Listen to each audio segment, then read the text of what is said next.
Have you ever, picked up one of those screenwriting books or maybe just sat down trying to outline a new story idea and felt just totally swamped? Oh, absolutely. Like you're Yeah. just drowning in all these rules and paradigms and, plot points. It can feel more like handcuffs than actual help sometimes. It's such a common feeling. So Mhm. much of the standard advice on structure can feel really prescriptive, like this has to happen on page 25. Exactly. But what if the right structure isn't something you just slap on from the outside? Huh. What if it's something that kind of grows naturally from your specific story?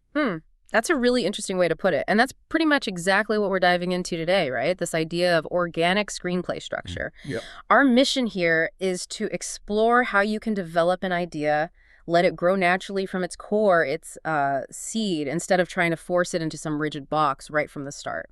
And for this deep dive, we're drawing on some really great excerpts from Organic Screenplay Structure, Grow Your Story Naturally. It really champions this more intuitive story-first approach. Okay, so if we're letting the story kind of dictate its own shape, where do we even start? I mean, if you're not starting with page numbers and plot points. Well, the sources are really clear on this. The absolute first step, the crucial one, is getting crystal clear on basically what story are you actually trying to tell. Okay. Call it finding the essence of your story. It's like your North Star for navigating everything else. The essence. I like that. But finding that, it doesn't always happen instantly, does it? No, not at all. And that's perfectly okay. The material actually encourages, writing a draft, maybe even 2 or 3 drafts. Could be the script, could just be outlines just to explore the concept. Ah, so you kind of write into it to figure it out. Exactly. Sometimes you need that process to really discover what the story is at its heart. Mm-hmm. That aha moment when you suddenly go, oh, this is the movie I'm trying to write. Yeah. That's key. That must feel amazing when it clicks. But I wonder, does that exploration ever feel, I don't know, less efficient to some writers compared to just starting with a strict outline? How do you balance that freedom with, actually getting the script done? That's a fair question. It's maybe less about efficiency in terms of raw speed and more about efficiency in terms of clarity. Okay. By letting yourself explore, you avoid building this whole big structure on maybe a shaky foundation. Mm-hmm. That aha moment isn't just realizing the story, it's finding its absolute most essential stripped-down version. Stripped down, like even more basic than a log line. That quick pitch summary. Yeah, even more basic than that. It's about really boiling it down to its core. So we're talking really simple ideas here, like it's about a group of kids looking for lost treasure, something like that. Precisely. Or it's about a woman who takes on a big company poisoning a town. Or it's about a guy trying to rescue his daughter from kidnappers. Just the absolute core goal. Exactly, those core ideas. And sometimes that essence might even frame itself as a sort of familiar dynamic. How do you mean? Like it's a David and Goliath story, but then you specify about a woman taking on a polluting company. Or maybe it's about a naive outsider joining the cool kids at school and learning about, how intense teenage girls can be. The sources even use that classic example, it's Die Hard on the president's airplane. But even with that, you still need to dig a bit deeper, don't you, to find the actual goal? Absolutely. You have to refine it. It's not just a setting. It's about the president trying to save his family from terrorists who hijack his plane. That specific goal is the essence. Right, the active goal. And the whole point of identifying this essence, this core, is to crystallize what movie you're writing, to find that foundational seed where the whole story can just naturally sprout from. It gives you a guiding principle for, everything that follows. Okay, so we've found our seed, our essence. We're clear on the absolute core. Where does the story naturally want it to go from there? How does that seed start to, grow into something that looks like a story? Well, this is where that familiar 3-act structure often naturally emerges, but we're looking at it through this organic lens. So not as rigid rules, but more like the job each section has to do. Exactly. The inherent purpose or function. Act 1 is generally about setting things up. Act 2 is where things escalate, the conflict builds. And Act 3 is about resolution, wrapping things up. And what's being set up, escalated, and resolved, it's the main conflict, right? Fundamentally, a story is just someone trying to do something. They have a goal. Precisely. So if you think about the acts in terms of that goal, it makes perfect sense. Act 1, the goal gets created. That sets up the main conflict. Okay. Act 2, the goal is pursued. The main conflict escalates, gets tougher. Makes sense. And Act 3, the pursuit is resolved. We find out if the goal is achieved or not. We get the answer. Let's try mapping this onto those simple essences we talked about. The Goonies, essence. About a group of kids in search of lost treasure. Okay, so Act 1.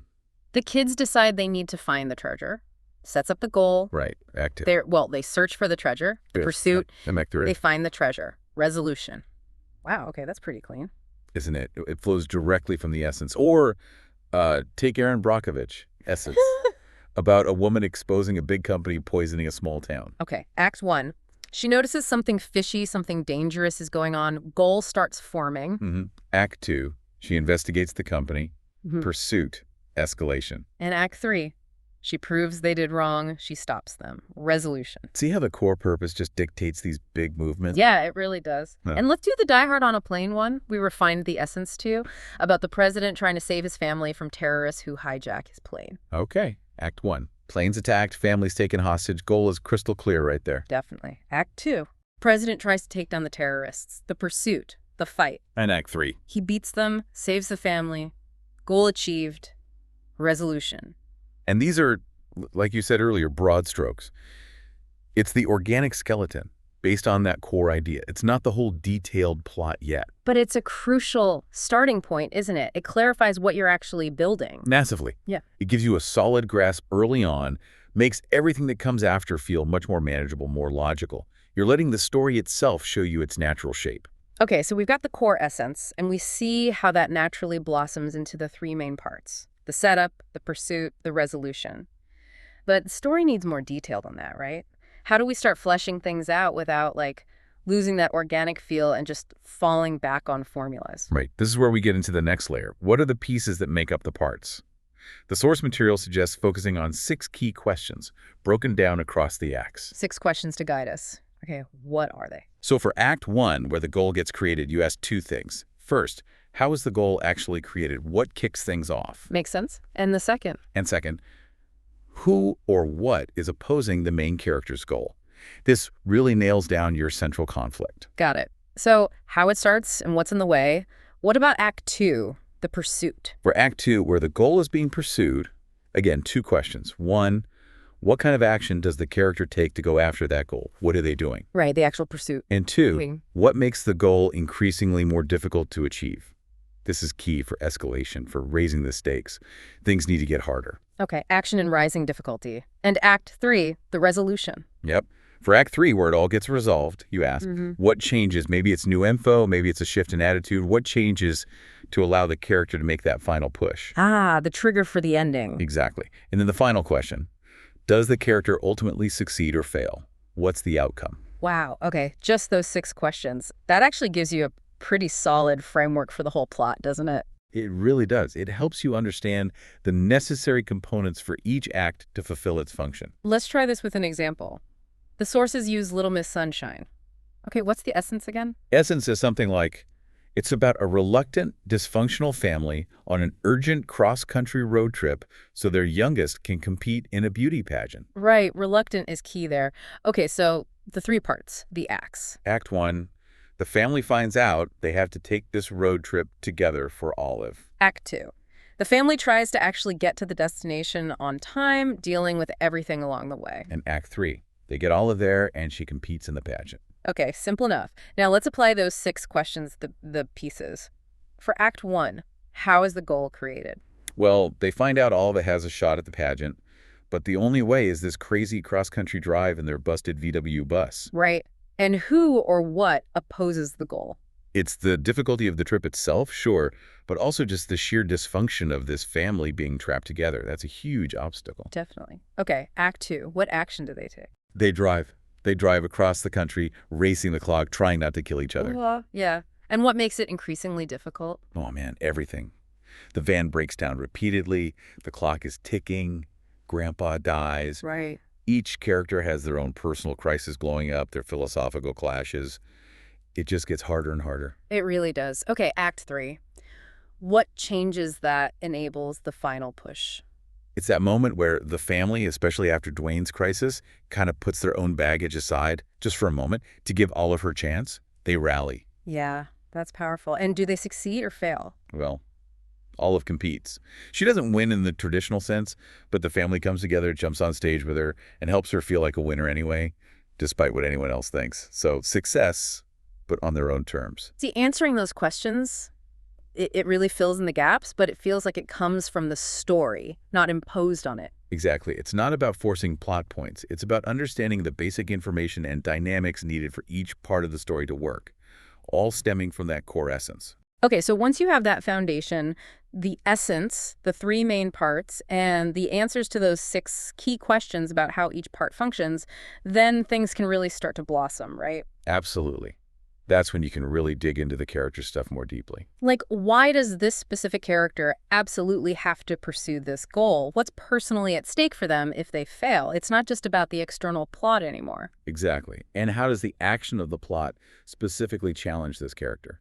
How does it force them to change, to transform? And then how do we actually see that transformation? How is it proven through what they do at the end? Right. These questions add that crucial layer of emotional depth and meaning. It connects the plot to the character arc. And this is also the stage where you can start identifying those major plot points we often hear about: inciting incident, midpoint, low point, climax, but the sources suggest seeing them differently. Not just as mandatory structural rules, but as key turning points that naturally reveal the shape of your specific story. They're like the story in miniature, the key moments that define its trajectory. Let's look at Little Miss Sunshine again through that lens. The inciting incident, the thing that really kicks the main story off. I'll find out she has a chance to compete in the Little Miss Sunshine pageant. That's the call to adventure, basically. Okay. Then the break into Act 2, the point of no return into the main conflict. The whole family reluctantly piles into that yellow bus and hits the road. They're committed to the journey now. Right. The midpoint, that big shift around the middle. That has to be when Grandpa dies, right? Yeah. It's a huge emotional blow. Plus, it throws a massive wrench into their schedule. Raises the stakes significantly. Definitely. Then the low point where all hope seems lost.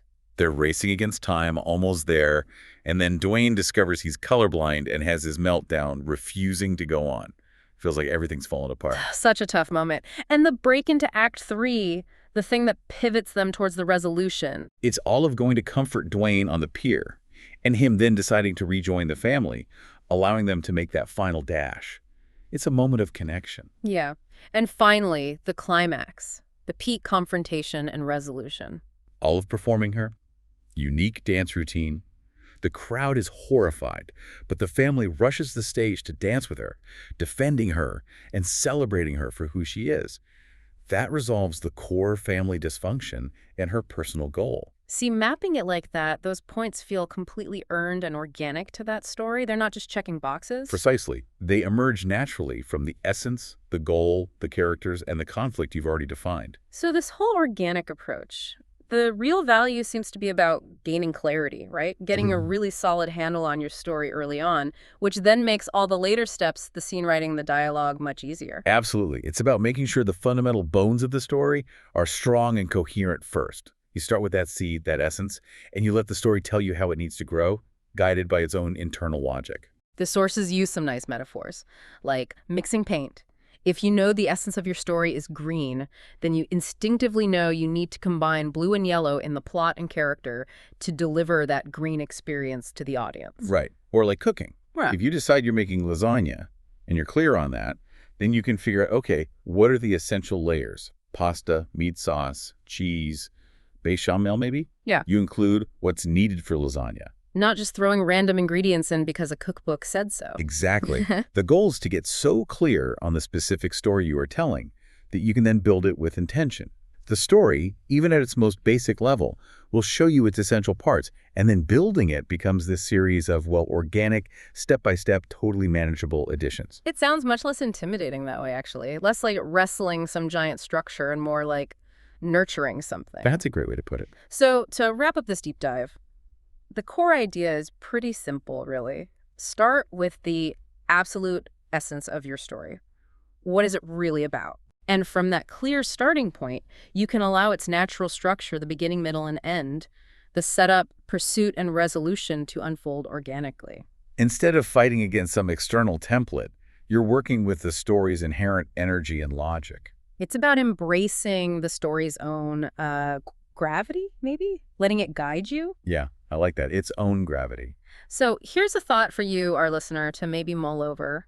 Think about a story you really love. Could be a movie, could be a book, whatever. Yeah, pick a favorite. Can you try distilling its essence down to that super simple core idea we talked about? Just the absolute basics. And then, once you have that, see if you can spot how its main goal, whatever that character is trying to achieve, Yeah. how that goal gets created early on, How it's pursued through the middle with all the challenges. and how it's finally resolved at the end. Does looking at it that way reveal its natural organic structure to you? Does it suddenly click together in a new way? Give it a shot. It might just change how you look at storytelling.